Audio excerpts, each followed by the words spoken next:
Hello. Oh, I already had that light on. Never mind.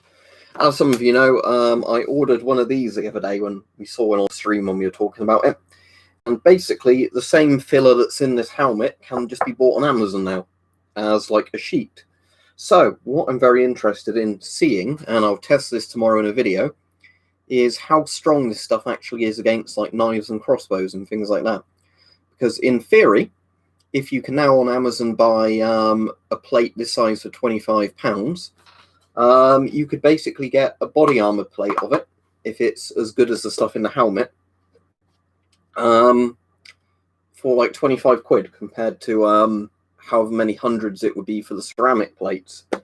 So yeah, I'm definitely going to be testing this out tomorrow. Sadly, I don't obviously have any guns I can actually shoot it with, but I can try it with air rifles, crossbows, knives, and things like that. But yeah, because this is the stuff that's used in modern helmets to replace Kevlar, you know,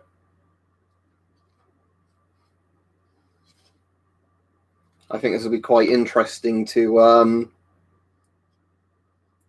you know, test out. So you might find this quite interesting, Richard. Hello to everybody.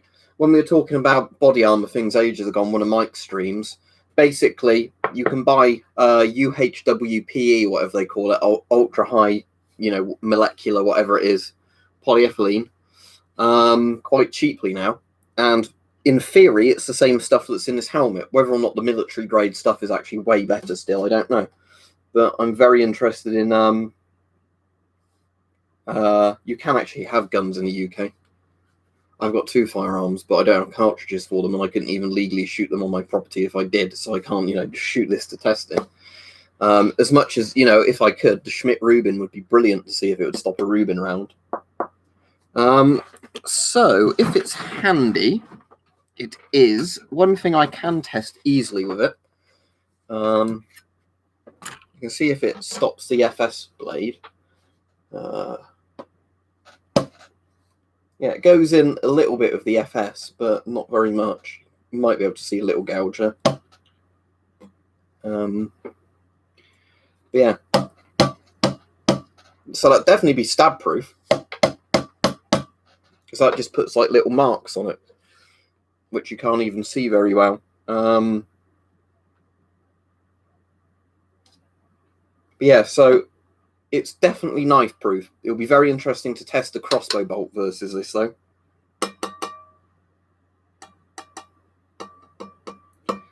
I'm nowhere close to stabbing my hand.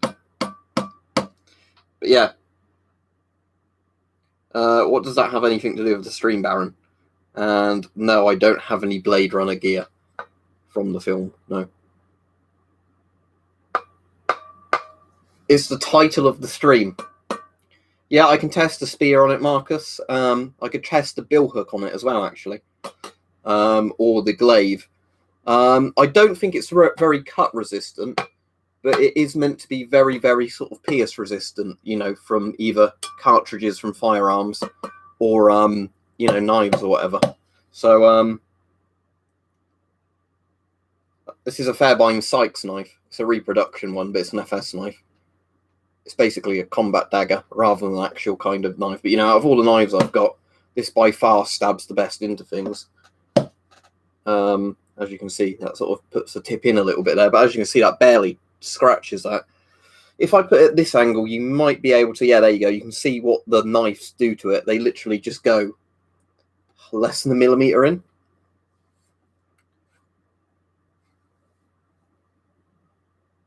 That's what I'm going to have to find out, Daniel. Because in theory, I think it might break the bolts. I think a bodkin-type bolt on a heavy enough draw-weight rifle crossbow might penetrate it. But in terms of, you know, like pistol crossbow bolts, I reckon they're just going to bounce off of it. Well, as I said, this was £25 for this slab of it. And if you consider what ceramic plates cost and steel plates, it's way, way cheaper than that. You just buy an equivalent to it, because I'm not in the US and I've got this. This is the British version of it, but it's basically just an ECH made under license. I mean, yeah, obviously, have I got any other knives handy? I mean, I do, but like ones that would stab well. But yeah, the point is obviously that, it does seem very sort of durable. So yeah, why I'm very interested in this is obviously because this is the same filler as the helmet, and we know from watching videos on YouTube of people shooting these, these helmets are tough. Is the stuff you can just buy on Amazon that's in theory the same filler material just as good? I'll find the listing for you, Richard. Unless it says on here. No, it doesn't. It says AP 500, but obviously they've shortened the label. But you can buy it in different sizes. Obviously, the bigger you buy it, the more expensive it is. But yeah, this is what I'm interested in, is like using it as an armor sort of thing, because it looks like it would be very good at being stab-proof armor. Plus, right, this is 300mm by 300mm times 10mm, so 30 centimeters along, basically. Height and width is 30 centimeters. For 10mm or 1 centimeter depth is the so yeah, 1 centimeter deep, 30 high, 30 long. But you can buy it in all different sizes. No, it's definitely the stuff that's in the ECH. Because this, if you actually look at the ECH and look at this sideways, exact same helmet, just the ECH doesn't have that band on. Made by the same company. But yeah, Britain basically bought these to replace the Kevlar helmets that they were using, because they're thermoplastic, not Kevlar.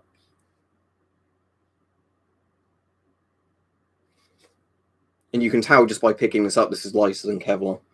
You can see actually there that it's not Kevlar.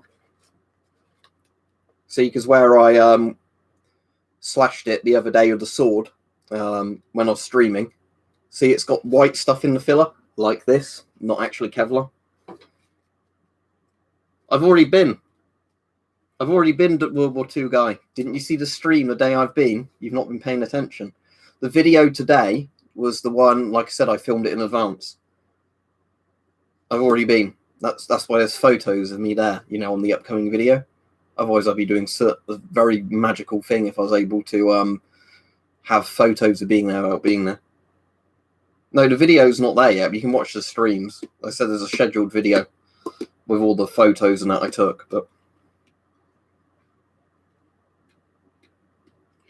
I don't know. I don't know what the mounting point is of this. Yeah, it would totally depend on the mounting point.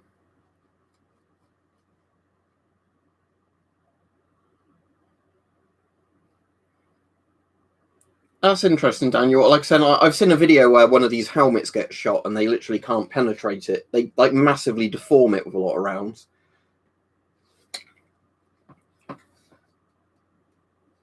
Yeah, that's the thing, Richard. This is what I'm wondering. Well, the NIJ ratings doesn't have one because it's a British one and we don't use NIJ ratings. But in theory, it'd be level 3. I've seen some Radiac Maniac and others not, so I assume it's banning a certain word you're trying to say. But yeah, if it's the same as an ECH, it would be NIJ level 3, I believe, because 3A is like what most of the Kevlar, late gen Kevlar helmets were. Level 3 is basically saying it stops basic rifle rounds, so it'd be level 3.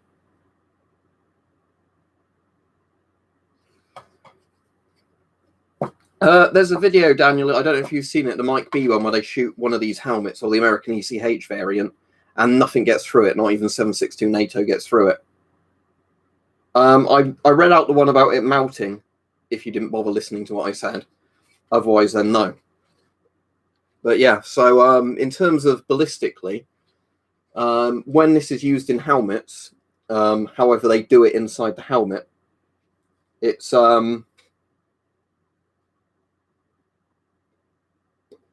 No, I didn't, Daniel, but I assume that's a joke, is it? But if you didn't hear, the police were very interested in what I was doing. The actual ECHO isn't technically rated to stop 7.62 by 54. It's technically, isn't it, meant to be up to 7.62 by 39? Although in a video it does stop 7.62 by 51, but it's not technically rated to do that.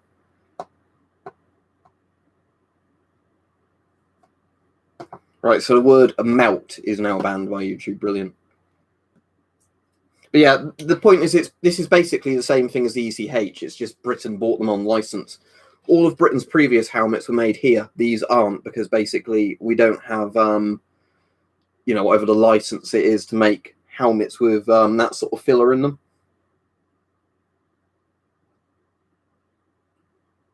Henry, you've missed it again. I've already been. The video was filmed in advance, remember? I filmed videos in advance. All right, Daniel, that's actually quite interesting. I didn't see that. I didn't go in there.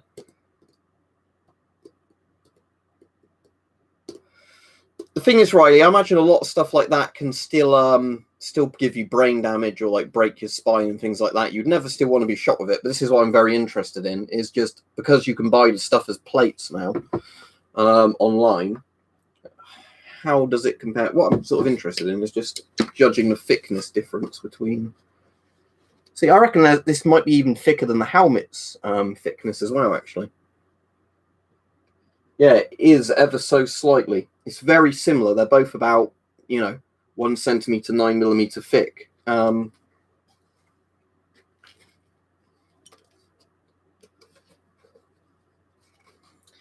this is why it's really interesting to me, because I am really wondering how well this will stand up for how cheap it is. They don't, Daniel. If you watch videos of people shooting it, as far as I can tell, they don't. Because when you see the stuff poking through, it's always the white stuff. It's not the yellow Kevlar filler. Yeah, that's just plastic there. These are just HDPE. There's no Kevlar in them, as far as I'm aware. Because I said, if you watch the Mike B video where they shoot them, you can see exactly what the filler is, where it's bulging. And I didn't see any Kevlar. I mean, if there's a bit in there, it's a tiny amount, because you can't. I mean, obviously, you'd need a crack in the helmet to see the Kevlar. I'll test that tomorrow, Riley, if I remember. So the rapier stabbing it. Yeah, that's an interesting point, Richard. It is a track handle, then. It is just a plastic all the way through. See, that's what I thought. Yeah, it is the same stuff as milk cartons. It's just, if it's made right, it's really strong.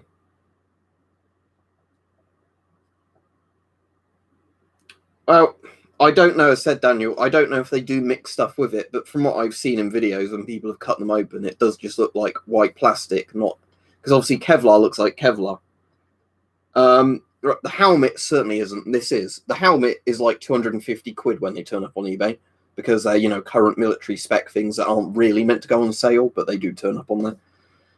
This is my favourite helmet because it's the best helmet I've got.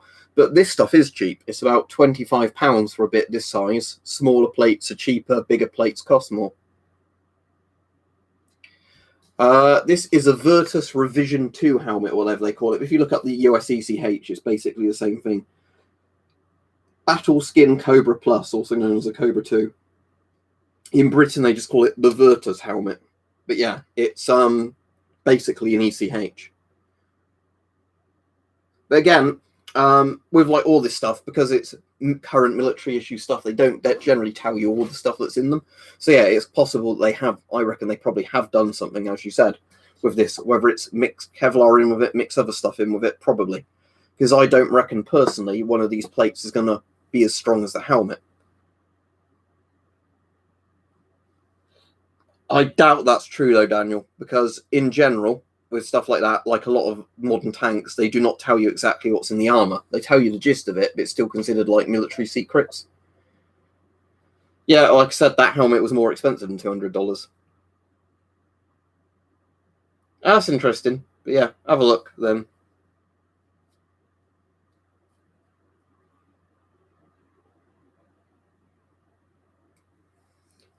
It will be level 3, no name, because if you've seen the videos of ECHs being shot, and they're exactly the same helmet, basically, rifle rounds don't penetrate it. So basically, you know, that's the thing, because a lot of these, they have to technically have it like consistently meet a certain specification, don't they, to give it like the NIJ level. But bear in mind, some of the older British stuff as well, we never even submitted to NIJ tests. So like, that's the interesting thing. The Mark 7 helmet, that's one of the best Kevlar helmets out there, but they never submitted it to an NIJ test, which made people for ages think they were shit, and they weren't. It's just the British government never submitted them.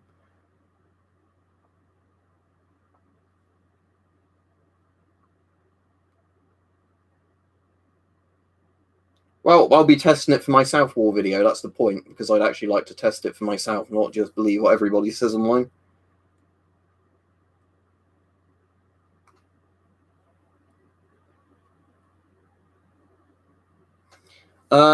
Various knives, crossbows, air rifles, stuff like that. A truck Campbell, obviously, I can't shoot it with a rifle or anything, but I can try a load of basically piercing and crushing things hitting it. So what makes it different then, No Name, considering it's basically the same stuff in the helmet? See, that's what I find interesting, is if it's basically pretty much the exact same helmet, why would it vary differently?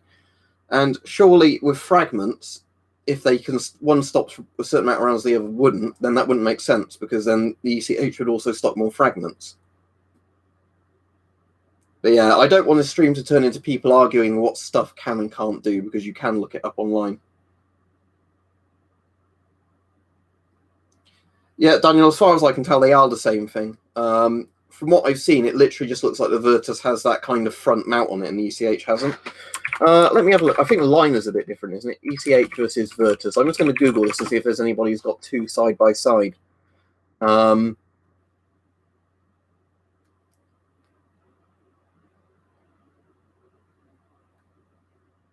Yeah, where I found some pictures of the ECH online, it looks exactly like this, just without this bit on it.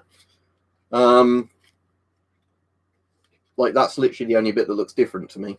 You know, like the actual bar type thing on the front. Yeah, there's another picture of an ECH. Again, looks pretty much the same to me. The ECH looks more tan. This looks more like green, but they look the same to me there. All right, cheers, Daniel. Yeah, because this is where it's interesting, isn't it? Because people. Oh, no worries, Daniel. Because that's why I was confused, because I've just seen videos of people shooting it, and like I could not see any Kevlar there. All right. In a vest, I don't know, Radiac Maniac. If in the original video where I tested this helmet, and hello, Mike, I'll say hello to you properly in a minute. I tested this with some beta sources and gamma sources. And this actually works better than a lot of steel pots for cutting down the radiation penetrating it.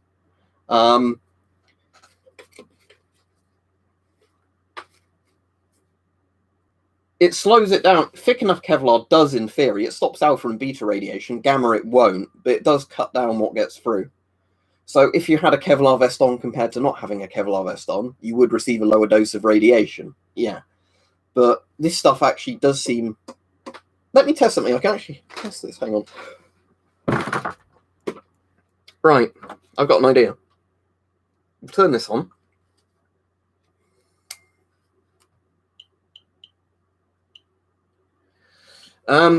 Some of the proper military stuff drawed gets surplused on eBay even when it shouldn't. You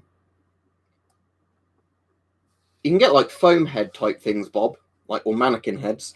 But yeah, so Mike, I don't know if you saw when I was on about this the other day, but I've bought a big sheet of this. Well, Henry, as I said, the police got involved. Maybe watch the video when it comes out and find out. Cheers, Cozy. So yeah, the thing is, it was £25 on Amazon to buy a sheet of this ultra high molecular, whatever they call it, polyethylene, or whatever it is. Okay, so basically, Mike, all right, so you know this modern British helmet I really like, although it's basically the American ECH, that's made out of thermoplastic rather than Kevlar. The yellow one in the back is the one it replaced. So basically, it's a pretty similar shape. This is just, you know, lighter, but actually more protective. The stuff this is made out of, in theory, is this. And you can buy this on Amazon now. So what I want to do, Mike, is I'm going to hopefully film the video testing it tomorrow, although obviously it won't be on for about a week, is I want to shoot one of these with, like, crossbows, things like that, air rifles, and see how well this holds up, because you can buy this cheaply on Amazon now, or relatively cheaply for what it is. And I'm very interested in seeing, you know, how protective this would actually be for the price. Anyway, we're gonna go on about radiation, weren't we? So I'm just gonna I'll put the cover on this so it allows beta through. Right, hang on. Did it right the first way. Okay.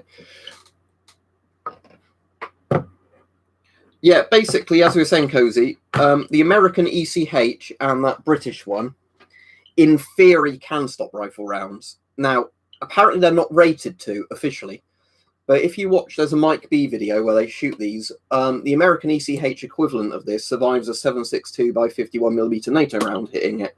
Now, I think you'd actually probably die from that because the amount of back-face deformation on the helmet was insane, but the bullet didn't penetrate it. You know, none of the pistol rounds got close to getting through it. And then the rifle rounds, you know, were making it massively bulge, but none of them penetrated it either. So, you know, in theory, these are kind of bulletproof, but again, I don't know if you'd still survive the impact. Yeah, Ultrix, I mean, ballistic nylon is the stuff they use in the old flak jackets like I've got back there, and ballistic nylon is kind of good, but again, Kevlar was stronger per weight. That's why Kevlar ended up replacing ballistic nylon, and this is the stuff that's replacing Kevlar. So, anyway, let's do the radiation test before I get distracted again. So, what I want to do is we'll compare it with Kevlar, shall we? Or compare it with steel, up to you, whichever one we want to do. So, we'll get this. I know this isn't the exact check source, but we'll get this bit of torbanite in the plastic case. Right, if I put the Geiger straight on it, what do we get? 600 to even higher maybe. 600 to 700 microsieverts by the look of it getting through. Oh, sorry, it's on micro Rontgen. Okay, so anyway, on the micro Rontgen scale, 600 odd. Yeah, exactly. Straight 6 diesel. You can always get an anti-tank rifle, can't you?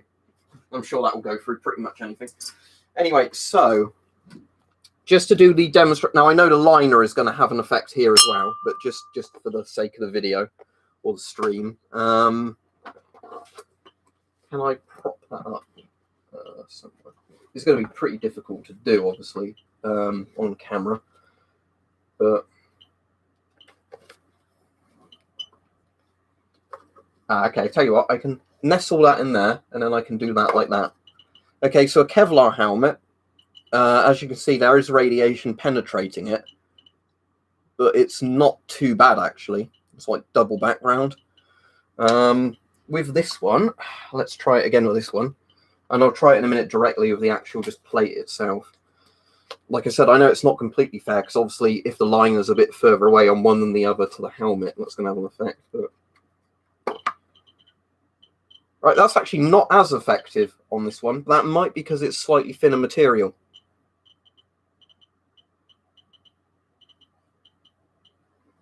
If I put the screen back on. Yeah, that's closer to 60 now. So yeah, in theory, although I think when I've done some tests, this stuff does stop radiation better than some other things. It's probably better than steel, but not as good as Kevlar, but that's probably a thickness factor. Because if you look at both of these helmets and look at the thickness of them, the Kevlar one is actually thicker and it's a lot heavier. So there's probably more density. But anyway, let's do the test I was going to do anyway. So if I turn this on again, put this there, put the torbanite there.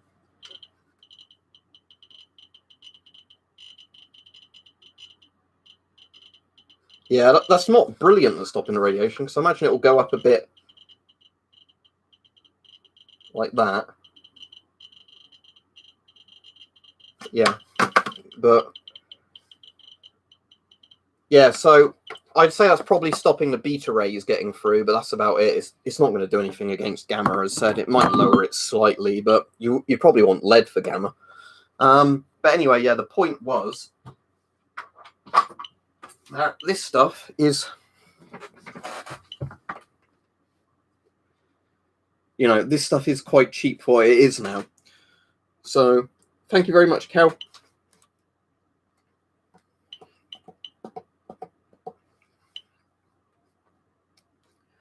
You can get plenty on eBay, Wolfie. The WZ2000 is the Polish one, isn't it? British Mark 7 helmets, like I showed, sometimes if you're lucky turn up on UK eBay for under £50. Often they can be more expensive than that, but they will some now and again turn up at that. Check my message above, says Eltrix. He said, if you look at air crewman body armour and the variable type from Vietnam did stop 762. Let me look that up. But you're saying that was like a composite armour, was it, where they put different things in it?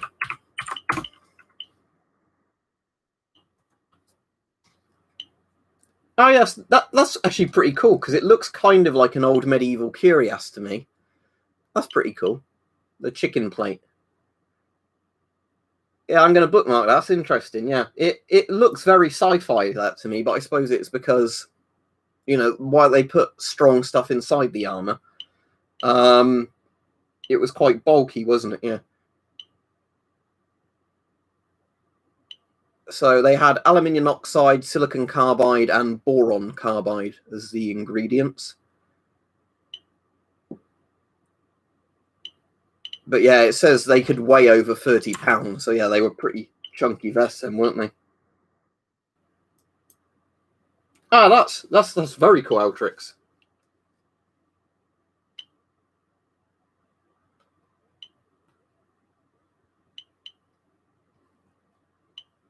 Yeah, so sounds pretty heavy, Steve. It's cool stuff, isn't it? It looks pretty futuristic looking at the pictures of it. But yeah, Mike, if you missed the bit I did earlier with the knife, which you probably did, I know a lot of plastics would perform like this, but it's just you might find it's interesting to see. So there's the holes I made earlier. Ow. But yeah, as you can see, that stops a Fairbairn Sykes completely fine. It gets like maybe 1 millimeter in, if that. So I'm hoping that when I do crossbow tests on this, it might stop crossbow bolts. But we'll find out. But you could certainly, you know, get these, couldn't you? In theory, if you wanted an improvement to a stab vest, pretty cheap. It's slightly flexible as well, actually. Like, not very flexible, but it does bend slightly. So yeah, I reckon if you bought them to the right size or cut them to the right size, you might be able to get these as like a really, really good upgrade panel for a Kevlar vest, cheaper than the proper upgrade panels. Yeah. I'll be doing tests on this, as I said, because I want to see what air rifle pellets of different types do to it, you know, different types of crossbow bolts. But it's just interesting to me now that you can actually buy this kind of material online, you know, and it's not a silly price. Yeah, that's a good point, Mike. I think it can be heated and bent, yeah. So you could use a heat gun on it, a bit like your Kydex sheaves, and might be able to make it into like armor material.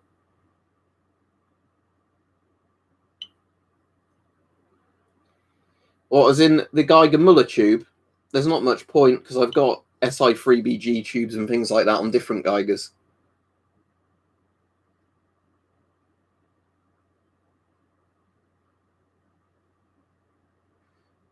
Well, they were early Cold War aesthetic, the actual ROC post cozy, but I probably just have it modernized and functional for living in all honesty. Because there's lots of people who do buy them and, you know, spend ages finding all the old parts to restore them. But I probably just want it to be as modern, as comfortable as possible. I'd say it's probably stronger than polycarbonate, although it's a lot thicker, because this is 1 centimeter thick. The riot shields are typically a couple of millimeters thick. Yeah, good point, Mike. Before I stand on it. Yeah, before I stand on it. But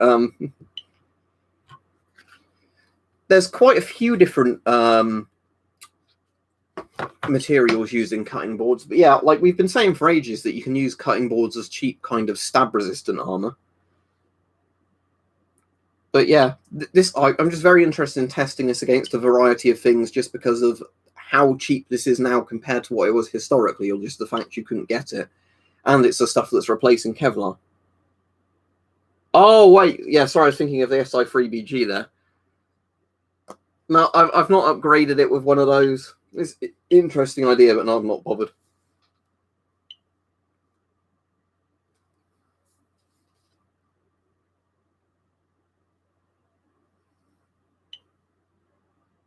Let's look at HMPE, sorry then. But this is the stuff that comes up when you look up those helmets. So I've got HDPE, and you're saying that's HMPE. Let's have a look. HMPE plastic. So, but yeah, when I search that, it just refers me back to this stuff. So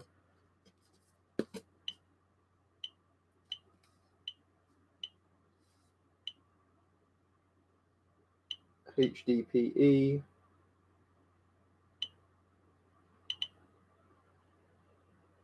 Okay, so if this was spun into fibers, yeah, listen. But like, yeah, I said I'll be interesting to like I said, I'm going to be testing it anyway, because regardless, even if we're going to assume it's not going to perform as well as the helmet, because I really doubt it will. What I'm very interested in though is just if you were making a resistant vest in the UK with limited materials, could this resist, you know, knives all right, which I think we've already got the answer, yes. Crossbow bolts, that's where it's going to get interesting.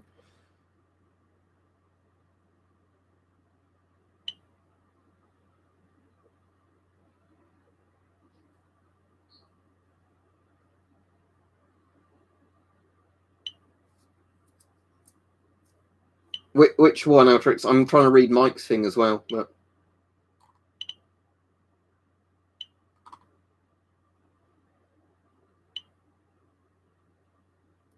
I didn't know about invading. I imagine Switzerland would be very good in a defensive war against Germany. Oh, he said they made around 40 sets of leg armor made from steel and ceramic for the aircrews that rested on their lap and feet. Was experimental enough. I'm going to try and recreate it. Sounds interesting. But yeah.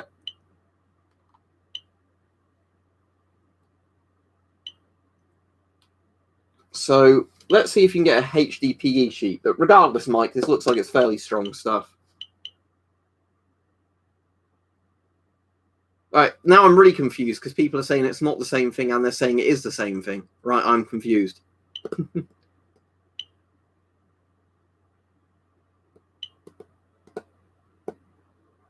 If you want to find one of these drawed, just literally on Amazon type in like high density plastic or UHMW. There's loads of different. Okay, so there's HDPE, which is milk jugs. Okay, right, I'm following you so far. The problem is I think different people saying different things is what's making this really confusing. And I think not everybody exactly knows in the chat, a bit like me. So that's where it gets really confusing because people are going, no, you're wrong, and then saying something like, no, you're wrong. So there's HDPE and HMPE. Right. Got you. So HDPE. So high density polyethylene. So that's milk jugs, is it? And then this is, if I go back to your thing, this is, so this is the HMPE stuff, not the HDPE stuff, right? So what's the actual, so high density polyethylene and ultra high molecular weight polyethylene. So they're both basically polyethylene, it's just slightly different, is it?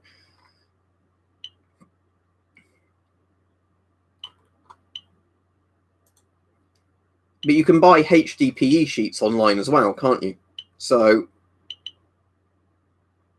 I might buy a HDPE sheet as well. But yeah, I'm interested regardless, yeah.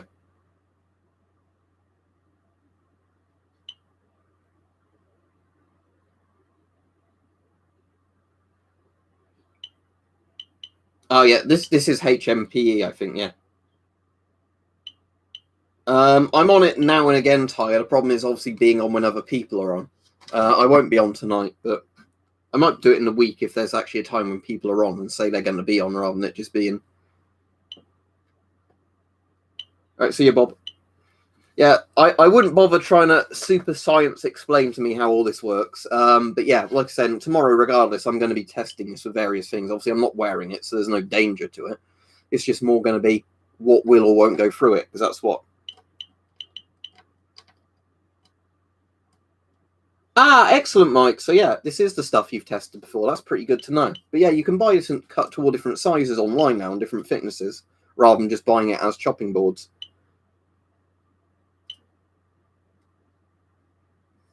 But yeah, I'm definitely going to try some. Do you know how thick the chopping boards were when you tested them, Mike?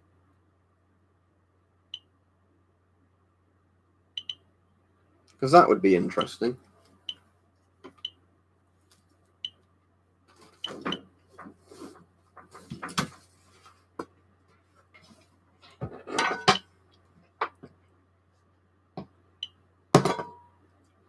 Yeah, the sword doesn't, it cuts the edge, but it doesn't. Yeah, it gouges the edge of the sword, but. Okay, so it's a similar thickness to this one. But yeah, the sword hitting it like that did that, just for the people wondering. Obviously, I'll be testing this properly outside in a video, but. Yeah, it does seem like this, you know, would actually give you pretty good protection from blades, I'd imagine. Obviously, that makes sense if it's in the cutting board. How heavy is it? Barely heavy at all. I'd have to weigh it, but maybe 100 grams compared to, like, you know, certain stab-proof plates that you can actually buy in armour. It's very lightweight. It's slightly slippery. Like, obviously, if you see that, a knife is going to struggle to stay in one place on it. Yeah.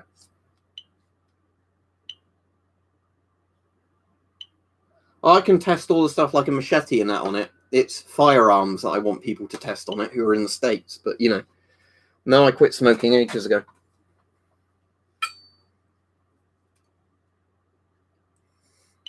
Yeah, this is the thing, Mike, because that's what I'm thinking is if you were going to upgrade a stab vest with it, you know, like you have the Kevlar layer, then you have this in front or whatever, I reckon that might be a really cheap way of doing it compared to, like, how much they charge for, you know, the actual stab panels online. Right, bots. Blunt strikes. Do I have anything handy that could blunt strike it? Yes, I do. Hang on. There's the Warhammer Mike made me. Now, obviously, I'm going to have to test this properly outside, but, yeah, that just bounces. The actual pick just bounces, yeah. And this side, yeah, ow. It's pretty loud in here. I won't keep doing that, but, yeah. But yeah, the point is, I'll be testing the crossbow on it outside tomorrow, hopefully. Like I'm saying, this is what I'm very interested in is, you know, how well it protects you from various things. Yeah, I'll try and remember to test my mace on it.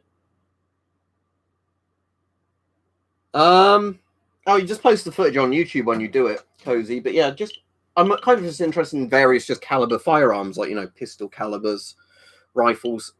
Because the thing is, I doubt if you bought a plastic plate like that, it will be nowhere near as good as some of the stuff that's in the helmets.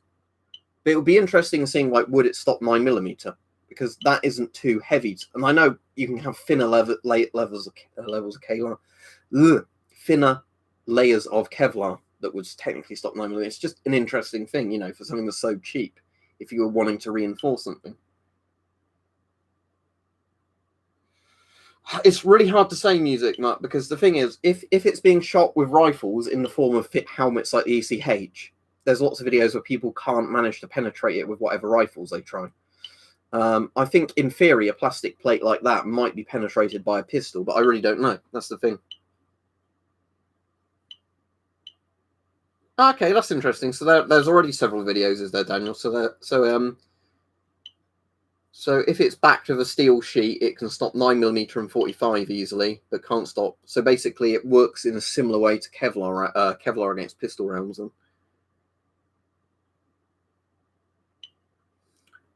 In theory, you can get air guns that powerful in the UK. It's just most people don't bother because at that point you can just get a real rifle. But yeah. Now, was Daniel's message really deleted by the Google moderator team, as it says in the comment, or is he putting a silly message in there? Oh, yeah, so the Google moderator team purged your message. Well, I'm assuming if AP rounds were involved, they would penetrate better, yes, but... Oh, yes, I suppose because there's a huge amount of foot-pound difference, isn't it, mostly, Cozy, yeah. If you think of how many foot-pounds of pressure or whatever there is behind a rifle round compared to a pistol round, it's pretty insane. But it's just I think it'd be interesting to see how well it works going up to certain things, just as a very cheap body armor kind of material. You've not linked anything. It says, message deleted by the Google moderator team.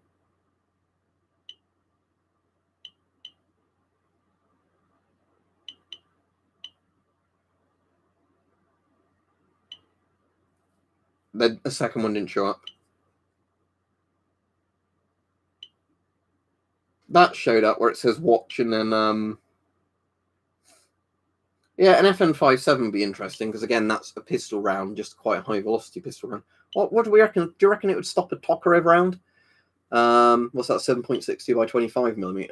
So I reckon a Tokarev round might be able to pen that stuff because I know Tokarevs are pretty famous for killing Kevlar helmets that otherwise are meant to survive all pistol rounds.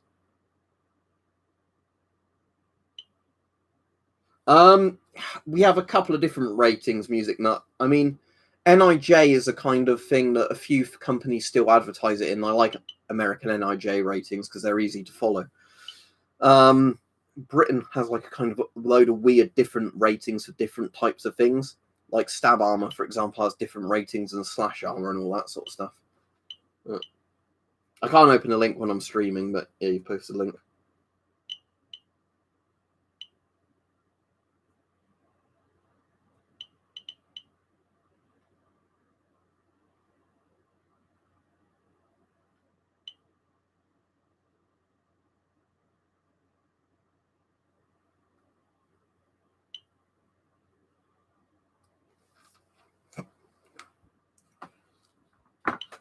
Okay, yeah. I'll try and remember to check that out later. Thank you, Daniel. But yeah, he says, I find it sort of, like I said, it's more just interesting, especially in the UK where you're less likely to get shot at. I'm just kind of thinking, you know, compared to the stuff that you commercially can buy for a lot of money, you know, like, or lucky if you find a surplus one in good condition, like the stab, you know, reinforced panels from the police vest. It's just I'm interested in seeing what it'll do.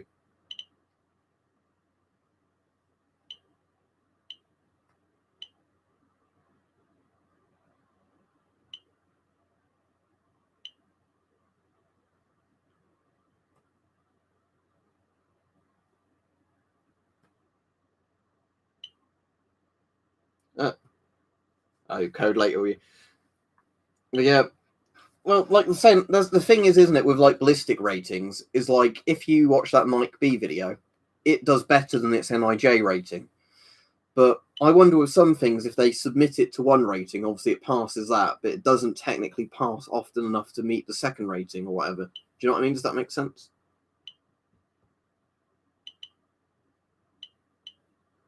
That makes sense.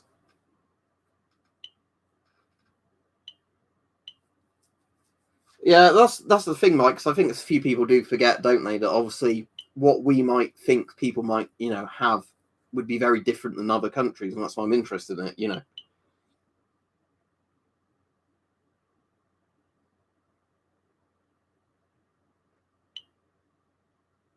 Well, that's the thing. I'm okay now. I think it will definitely be at least a little bit effective, but that's why I want to test it with sort of stuff people might shoot at you with in the UK, you know, or stab at you with, just because I want to see, you know, in a test if you got some of this stuff, put it in a like a vest or whatever, how well would it protect you?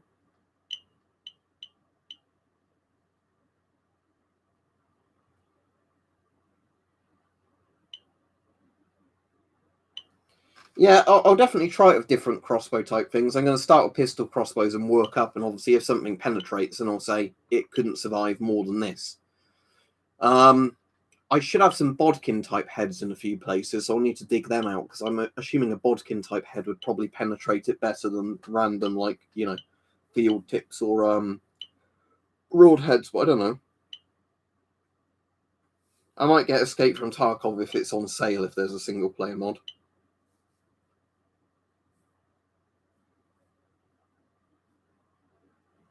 Yeah, you could stack plates, but obviously the problem is then the bulk and weight gets heavier. You know, it's like the same thing. In theory, you could wear enough Kevlar vests that you could stop a rifle round with those Kevlar vests. But the issue is the amount of Kevlar vest you would need on and the weight and bulk of it would just be totally impractical. Hence why, you know, like a ceramic plate is better. I mean, it's also interesting. What's Hunt Showdown? Is that a game or a film or TV series or a YouTube series? Oh wait, is that the game about the monsters or something or other? Like it's kind of like a Wild West monster shooter. Is that the one, or am I thinking of something completely wrong? That came out like a year or two ago on Unreal Engine, was it? Is that? Yeah, I'm pretty sure that is the one I'm thinking of then. I already answered you, OK9. It depends what you want it used against. I think it would definitely be somewhat effective if you put it into a vest and it was used against knives and things like that. But like I said, I want to do some of my own tests on it to see, because as like Daniel's saying there's lots of videos where people in America shoot it with various things, but that will tell you about firearms. What I want to do is test it against things like air guns, air pistols, air rifles, crossbows, knives. But yeah, I do know the game you mean now of Hunt. I didn't know the name of it, but yeah, I do know the one you mean because I watched some reviews and gameplays of it when it came out or was in like early access. It's kind of like, am I persuaded to get that?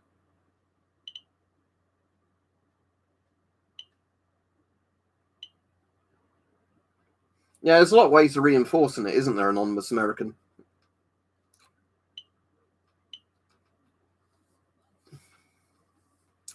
Yeah, that's a good idea, Rich. I think against stab protection, it definitely would be better than Kevlar.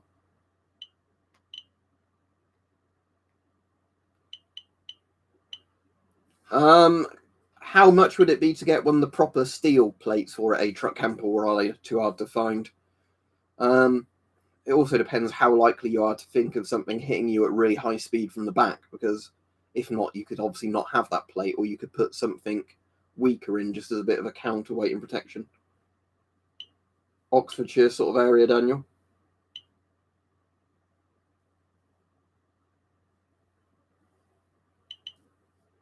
All right, Hype. Body armor is completely legal here, Vladimir Putin. There was a mass stabbing today, so like I've said to people, it doesn't hurt to necessarily have a lightweight stab vest. Yeah, Swindon's not too far away from me. Where's it gone? The one that was behind me. There it is. So, like I said, the thing is, if you just wanted to get armor in the UK, like I've said before, you can buy the police stuff second hand, which is normally NIJ 3A or level 2 plus stab protection. Like UK vests are generally a combination of sort of pistol round Kevlar and like stab and knife protection. Some have spike protection, the better ones. All of them are always stab resistant, with bigger blades. But yeah, like I was saying, if you're in the UK, the cheapest thing to do is just literally buy second-hand police issue Kevlar. Sadly, Cozy, that they're never going to do that. Part of the problem in the UK, though, is it's very classist society. So basically, if it was relaxing of gun rights for rich landowners to have guns for, shooting pheasants or whatever, they'd be all for that. If it was for regular people to actually defend themselves, then no, they totally wouldn't be down with it.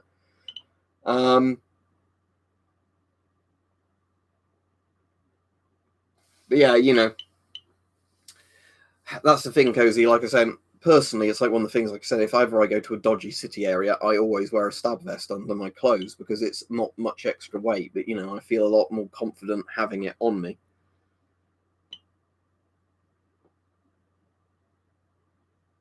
Yeah, it's really strange stuff like that, isn't it, Hype, where you can have these weird kind of bits in the rules that don't make sense. And, I don't think body armor should ever be banned because it's a protected thing, isn't it? Not an offensive thing, but it's just a funny thing, isn't it, that some of this stuff, like in countries, like, when some people are in countries where gun laws are more relaxed than the UK, but they can't own body armor, or they're very, very restricted on what they can own. What is in music, not that they don't actually, the people making the laws don't understand what the stuff actually does, because that's always a factor, that legislators don't really know the subject they're legislating on. But, like I've said before, the UK has very strange radioactive laws as well of what you can and can't own. And a lot of it is down to basically the person who wrote the law was not a physicist. The person who wrote the law was like, "Oh, write me up some radionuclides and I'll put them on a law."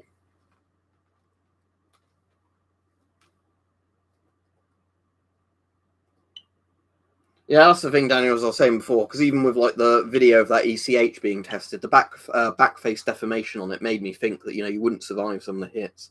But if I was wearing armor, I would rather the armor stop the round or not stop the round, even if I was going to die regardless either way. you know, or the probability. Well, you know, you're probably more likely to die, aren't you? If it does stop the if it doesn't stop the round, you're probably more likely to die anyway. So I'd rather the armor be as good as possible, and then, you know, hope for the best. But you don't really want to get shot in the first place. But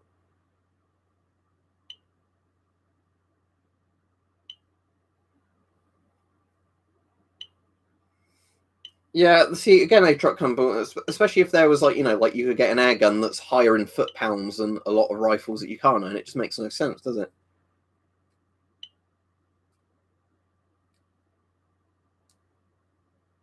A load of mass stabbings, White Wolf, and they've not caught the person who did it. And for whatever reason, they're saying it's not terrorist related, but I don't know how they know or don't know that yet. But basically, it sounded like somebody was just walking down the road with a knife, you know, stabbing people, carrying on, stabbing more people. You know, and again, that's part of the problem of, you know, living in cities that aren't the safest places in the world anyway. Like I said, I'm definitely one of those people who prefers living in the middle of, you know, bumfuck nowhere, just because, you know, what sort of crime do you get here? Sometimes theft, you know, maybe arson now and again. You certainly don't get people going around stabbing each other non-stop or shooting each other over drugs, you know. Yeah, see, that's the thing, Truck Campbell. It's all strange, isn't it, when you get laws like that? But again, I think it's because a lot of people don't think of certain bits when they make the laws.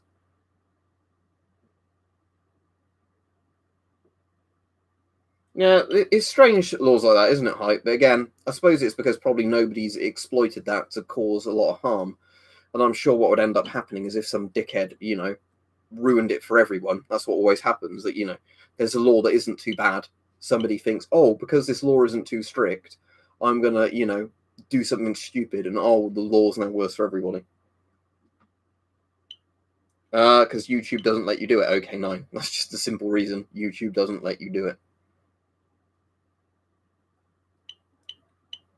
Yeah, well, technically, that's the same here, Anonymous American. The dictionary definition, an air gun here is not a firearm. If it's over 12 foot-pounds, the law classes it as a firearm. You know, there's so many stupid things like that, how laws have been written retroactively as well.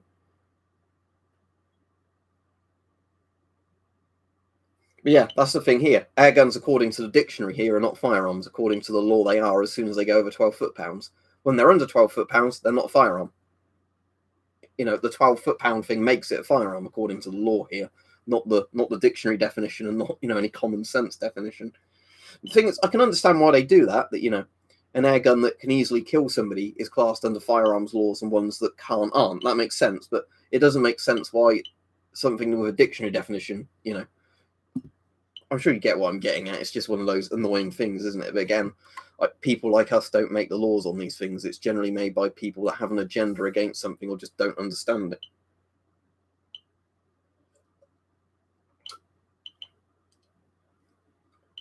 I thought on the Oxford English Dictionary definition, Daniel, that it said it had to use combustion.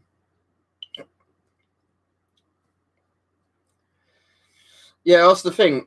With an air rifle, Hype, I certainly wouldn't want to be shot by a UK legal one, because, you know, when I've just shot stuff before with them, you know you can get enough pellet penetration and expansion with a lot of them to kill, you know, like birds and squirrels and things like that. So, you know, if it hit you in the neck in the wrong place, in the eye, you know, parts of the chest, you certainly wouldn't want to be shot by one, you know. But again, that's how they do our law. But well, exactly, White Wolf. This is part of the problem, isn't it? That again, there's no easy way of voting for people that don't want to completely trample your rights in that regard as well.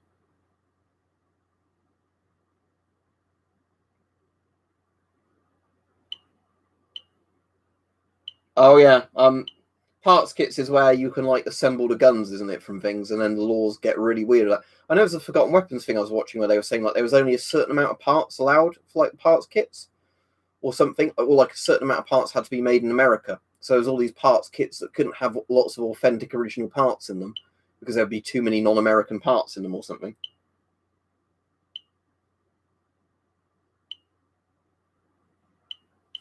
But yeah, I do know some of that stuff from watching Forgotten Weapons videos. But yeah, it's all very strange stuff, isn't it?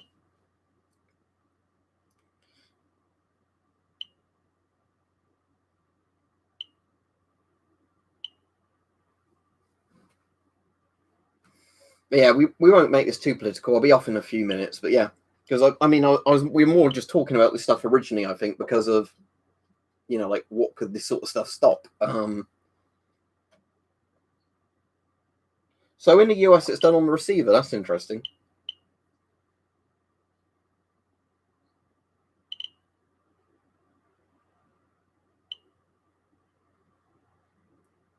So Daniel's saying, so in the UK, it's illegal to possess a license-exempt airgun if you're a Section 21 prohibited person, even though no ID checks on buying one.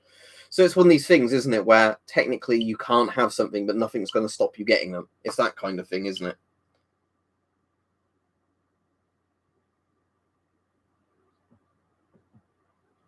So, it's all strange stuff, isn't it? If you think I'm a legend, thank you, psychedelic mind. In terms of mass shootings, very, very rare, and obviously, thankfully, nobody really gets killed by those. I mean, now and again, you'll get some fucking idiot, right, that will go onto a multi-story car park and start taking pot shots at people with an air gun. And what will generally result in that is some minor injuries, and perhaps the law's getting worse for absolutely everybody because that person is a dickhead. I mean, you also get people that go out and shoot at people's cats and dogs with air guns, and in my opinion, if the armed police got caught on them and they were accidentally shot dead by the armed police, I wouldn't feel fucking sorry for them at all. But, in terms of airgun crime in the UK, it doesn't really happen. Like I said, it's more you'll just get a few dickheads that completely disregard the fact that, it is a gun and do stupid shit with it. But, most people like us basically either use them for hunting or we target shoot in the garden for fun, taking into regard backstops and everything else.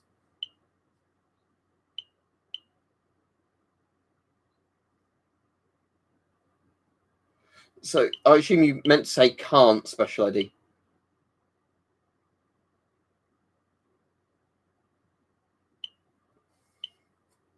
But yeah, that's stupid. So prove that your mask works, but wear this mask that doesn't really work. I think A-Truck Campbell, what they probably end up getting used the most for is probably to pretend they're more like a real gun. If somebody walked in with an air rifle and says, like, I've got a rifle, give me the money out the till or whatever.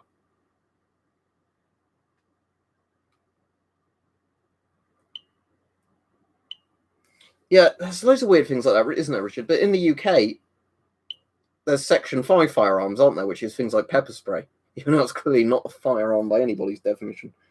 Right, yeah. Well, again, criminals breaking the law, who'd have thought, let's punish people who don't break the law for people who break the law.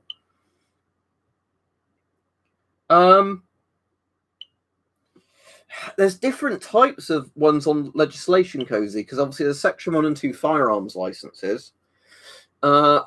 Historically, reenactors would often use real guns just firing blanks, but then I think there was a big shit show at one point because there was like organized crime stuff where like guns that were meant to be for like movies, like prop guns were being used essentially for crimes, with real cartridges being supplied for them.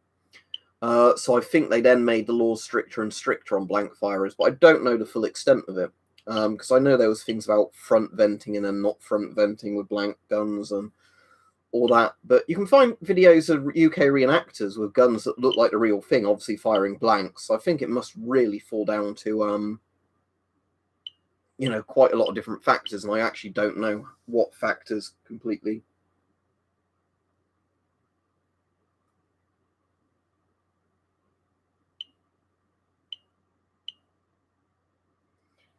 Yeah, that's the thing, Daniel. Like you said, because the thing is, like people have said before, if you can own a tank, can't you, with a firing gun, technically on a shotgun certificate. There's all like strange stuff like that.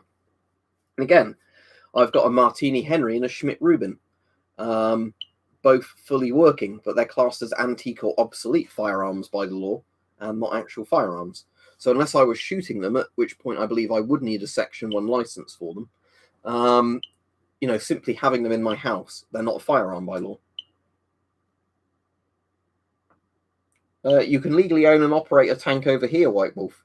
I think you have to have rubber tracks on it or rubber treads if you're driving it on a road, and you might need a HGV license for it.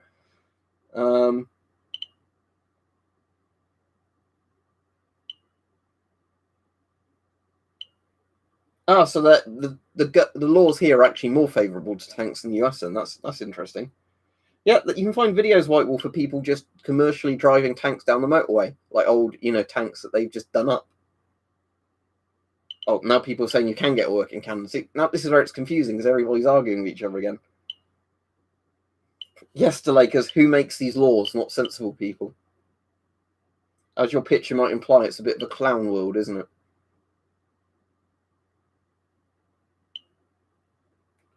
Okay, so Daniel, so it's technically still a firearm. It's just a license-exempt firearm.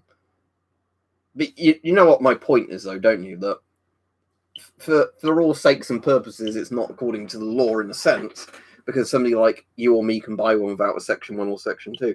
That's the main thing I'm getting at, is the whole Section 1, Section 2 thing. It'd be shit for fuel economy, White Wolf. That's the only problem. You might have a fair bit of space inside some armoured vehicles for storing groceries, especially APCs and things. But the issue would be, I think, fuel economy. How much fuel would you burn just to do a few miles down the road?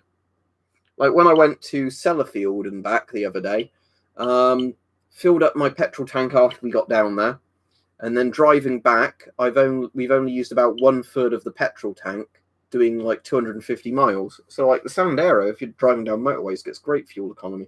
A tank wouldn't get that fuel economy. I assume, as the person was saying before, it would be a firearm, but not a. It would be a whatever the word was for it, firearm. Right, Stug, I'm afraid I'll be off in a minute.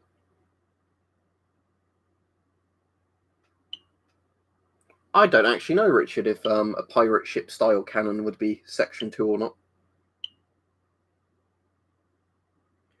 They're better than they used to be, White Wolf, because Corona caused the price to drop. Now, typically, obviously, and this was because nobody was driving around, when Corona was full lockdown, I should have just filled my tank up then. When I say tank, I mean my petrol tank, gasoline tank, not my tank, because I don't own a tank, sadly. But, I should have filled my petrol tank up then, when it was really cheap. But now it's cheaper than it was prior to lockdown, but it's still closer to the price as it was prior to lockdown. At one point, it was like under £1 a litre, I think.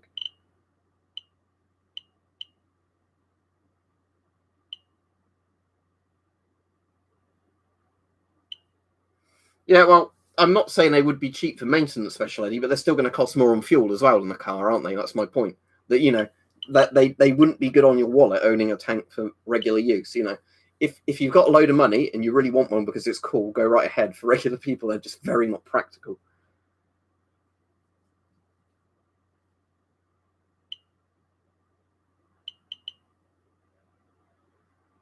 Yeah, that's the thing, Cozy, isn't it? It's all really strange rules like this where they completely contradict each other. I always wanted an old BTR 152 because I love the look of the BTR 152, especially how steep an incline they can climb. That's the point, Daniel. Park on double yellow lines. What you gonna do? Clamp me? Could you imagine the look on a traffic warden's face if you parked?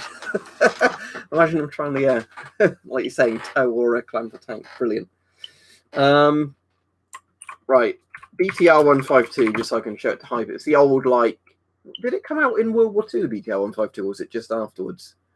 1950. It was in service, so a bit after World War II. But yeah. The BTR 152 I always really like the look of, which is this one. Actually, that looks like a 3D render, so I won't open this image. Just trying to find a decent resolution image of it. There we go. Oh, wait, no, this is one of the sites you can't. BTR 152. Hang on. I'll find an image in a minute. I'll just link to the Wikipedia page. Yeah, the BTR 152 was really cool. Just because when I've seen old videos of them in use, like how well it climbs inclines and stuff, like it wouldn't be very good in terms of protection for the people in the back because, like most of them are open roof and everything. But they are really cool in terms of, you could probably drive them on the roads a lot easier than a lot of things. The one people used to buy a lot of in the UK was the Humber Pig. Let me link you to one of those. This is kind of like, there you go, hype. This is kind of like the UK equivalent lots of people sometimes used to get.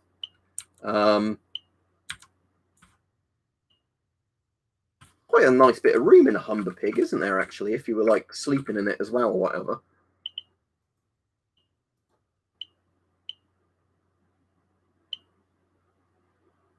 Yeah, it's like, but yeah, it's just like one of those very light, early, kind of armoured car APC things. That, yeah, Humper Pig would be the one he has, Richard, exactly. Wow, I don't have a hind, unfortunately, so I don't know if I could arm it or not.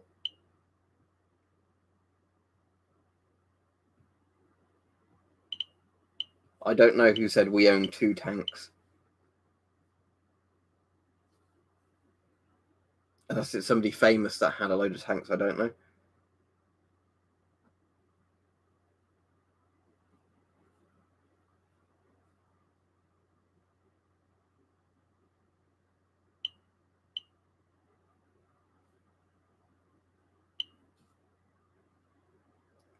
Yeah, well, exactly. It's same with planes, White Wolf. If you think about biplanes to jets with all like the tracking and radar on them, planes evolved really quickly as well.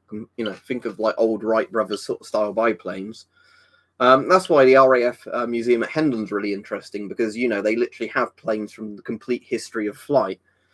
So you can literally go into the same museum and look at biplanes to supersonic jets, and go, wow, this happened in 100 years of development. Favorite biscuit? Oh, now a biscuit I really like, but they're quite hard to get. A golden crinkle crunches or whatever they're called, which are a bit like ginger biscuits, but they're more buttery flavored. I like those kind of buttery oat biscuits as well, but sadly you never seem to see those in supermarkets, although you can sometimes get them in bed and breakfasts. Let me link them out.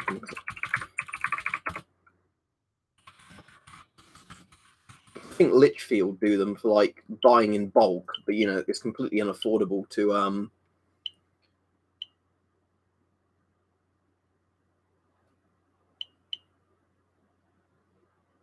So it's Lichfield. Is it Oat Crunch they're called?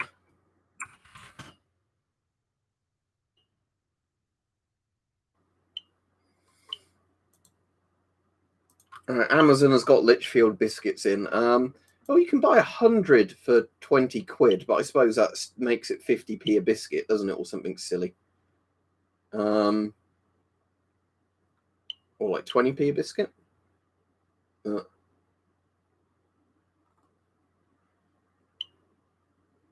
Oat shortcake. That's it. Oat shortcake.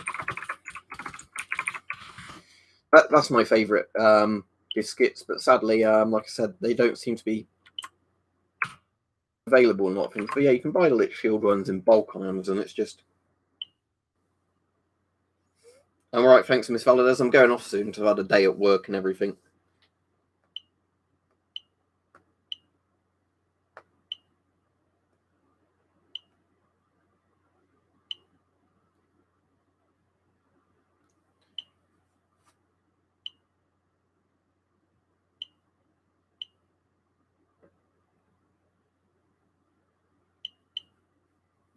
Yeah, like I said, I could definitely see armoured cars being a lot more handy than a tank, just in terms of it protects you from small arms fire, and it probably can go further on a fuel tank. But yeah, there'd be a lot was it Cozy Strats was saying there'd be a lot of issues, wouldn't there, using heavy kind of armoured vehicles in terms of breakdown and everything. Oh, ship's biscuits would be the best ones for survival. That's a bit of a cheat answer, but the like hardtack or whatever they used to have on boats in the Navy, which you get weevils in, that stuff. That'd be technically the best biscuit, wouldn't it? Because it's tried and tested through history to be a good survival biscuit.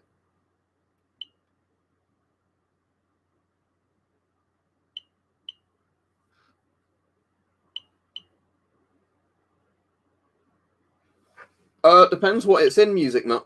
In general, proper sugar is more common here than corn syrup being used and stuff, but there is stuff that will contain corn syrup. But yeah, that's more of an American thing, I think. Biscuits and gravy.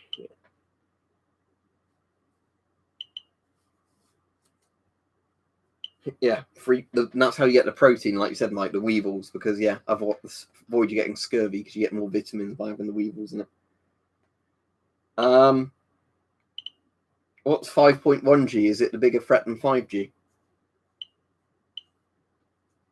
Oh, he's gone. I thought you might have been joking. I don't know.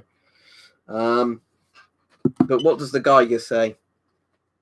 Apparently there's no 5G coming in because there's no ionizing radiation. Oh wait, 5G isn't ionizing radiation, but never mind. There's no radiation here that's going to hurt me. There's only 12 micro-rontgens worth, which is pretty damn low. So,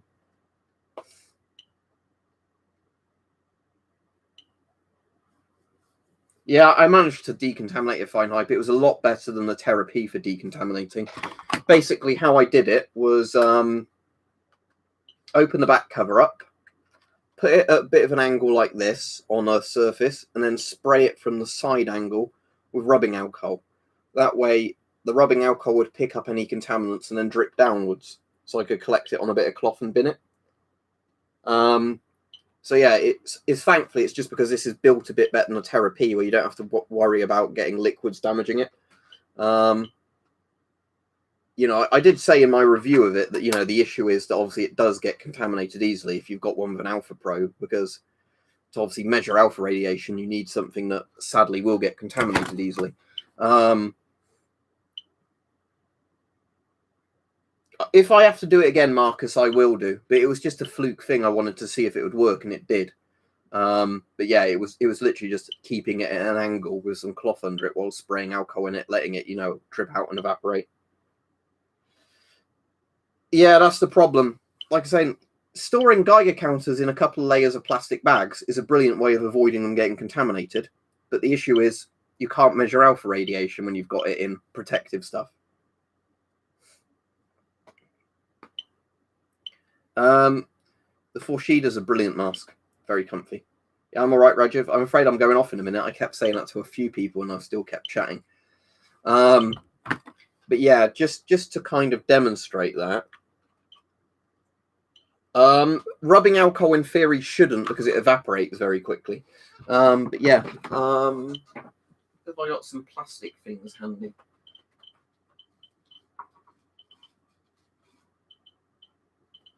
I'm just seeing if there's a thick enough plastic bag to demonstrate. Oh yeah, there's one behind me. Look, so here's the bag where Hype sent me one of the masks. He sent me, I think that might have been the FMJ, not FMJ, MF11D. So right, here's some americinium.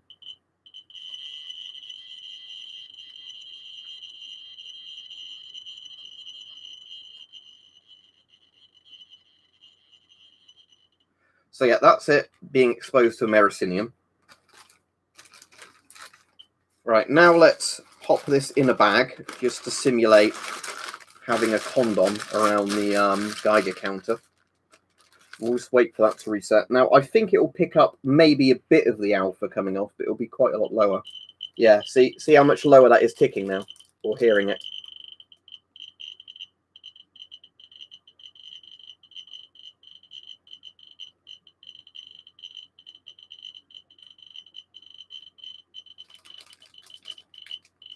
But yeah, so plastic bags would, in theory, help you prevent it from contamination. The issue is it also cuts down on the radiation it can read. You know, that's the massive downside of alpha microprobes, really, is that, or you know, trying to measure alpha radiation. What's a good cheap Geiger to get? What's your budget? Get out of there as soon as possible, Truck Campbell. So basically, get in my car and drive. Yeah, it's somewhat between a beep and a click listening to this. Yeah, it's like halfway between a beep and a click. Wow. If you're spending $100 to $200, you can get some pretty good Geiger counters. This reminds me a bit of a dial-up modem noise, saying that.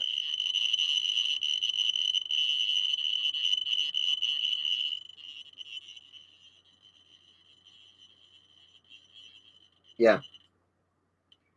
But yeah, the reading is about 5 times higher when it's out of the bag than in the bag. So it gives you an idea just how much radiation, in theory, alpha radiation a bag blocks. You know, it's kind of crazy that if you just simply have a bag like that behind the Geiger counter.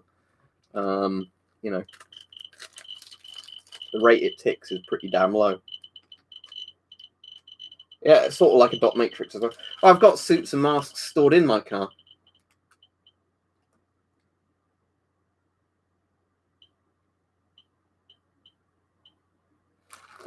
Cool player games. I'm glad you managed to get an S10. But yeah, a Geiger I still want to get is the IMD5, which is like the more modern version of the DP5 Geiger counter, which is pretty damn cool. Because it's kind of that lovely combination of being retro but also pretty practical. Wonder what happens if I put this right in front of the webcam. Is it going to shoot much off into the screen? It's a bit of flickering. I need to really figure out with this webcam, though, how to take the plastic front case off of it. So I think, in theory, you can do that, can't you? Because I want to take the protective case off just so it's funnier when I put a radioactive isotope in front of the camera. I'll have to figure that out once I finish streaming, how to take the thing off, but yeah. But yeah, the little coins of death that come from smoke alarms. Americinium 241. Do not swallow one of these or you're pretty much guaranteed to get cancer. You know, it might look harmless, but it's not. No, this isn't any giantess weird stuff music, Matt, I'm afraid. You're on the wrong channel if you want that kind of shit. Oh, actually, if you want to see something interesting just before I go, how high do you reckon the rocks will read if I put the probe in front of these? So we'll get these. How high do you reckon this will go? I reckon this might go a cup up to maybe at least 100 millirontgen, if not higher. What's that? Oh, let me turn the buzzer off, actually. High 30s. Some of them might be more active than other bits, but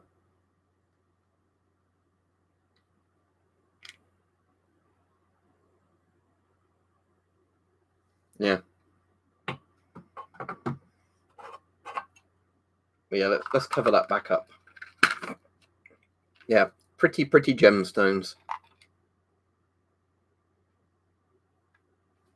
You know, but you wouldn't want these in a bit of jewellery, would you, because of this reason? Oh, the speaker's not on. There you go.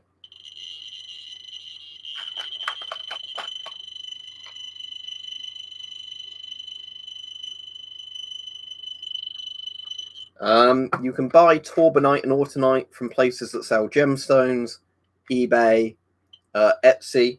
Basically, these are just natural earth gemstones that are just radioactive.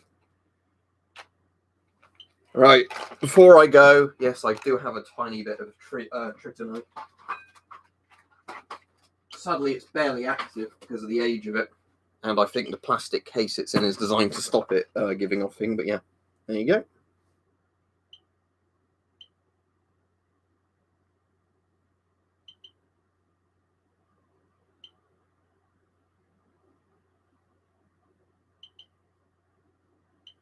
All right, see you, Hype.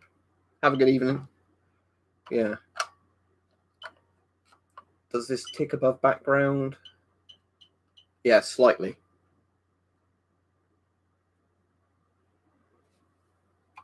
I don't know if it's more active from that side or less active from that side. But like I said, I know if you've got this on, like, you know, you put this next to it for an hour, you get ever so slightly higher per hour doses, but not enough that you can really hear the Geiger ticking on it. And like most of these things, there's probably a sweet spot where it's slightly higher activity. Oh, that's tritium, Cal. This is tritonite. Tritium. Yeah, I've got some of that over there. Hang on. Tritium. Yes, I've got some tritium over here as well. This is tritium in a vial. This is pretty old, this tritium, so it doesn't glow very well anymore. But yeah, that's tritium. I don't have a UV light handy, but again, see, this is barely going to make this tick more than background because the glass of the tube blocks most of the tritium. No, I do not have any plutonium, sadly. Yeah, tritium's used. tritium was like the radium replacement because it's a lot safer. Yeah, the thing is, if I get a UV light handy, and sadly I don't know where I've put my good UV light. But yes, the point was, if I had a UV light handy, this stuff would really, really glow in the dark.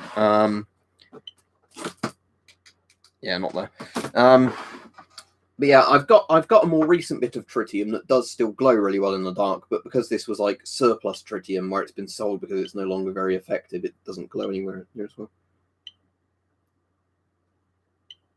But yeah, tritium is used in like gun sights and compasses because they used to use radium in those things, and obviously radium was pretty scary shit. My most radioactive items are old bits of radium coated stuff. But anyway, I'm going off now because I kept saying I'm going off and I didn't go off. But I hope everybody's had a good stream. It's been a good chat on this one.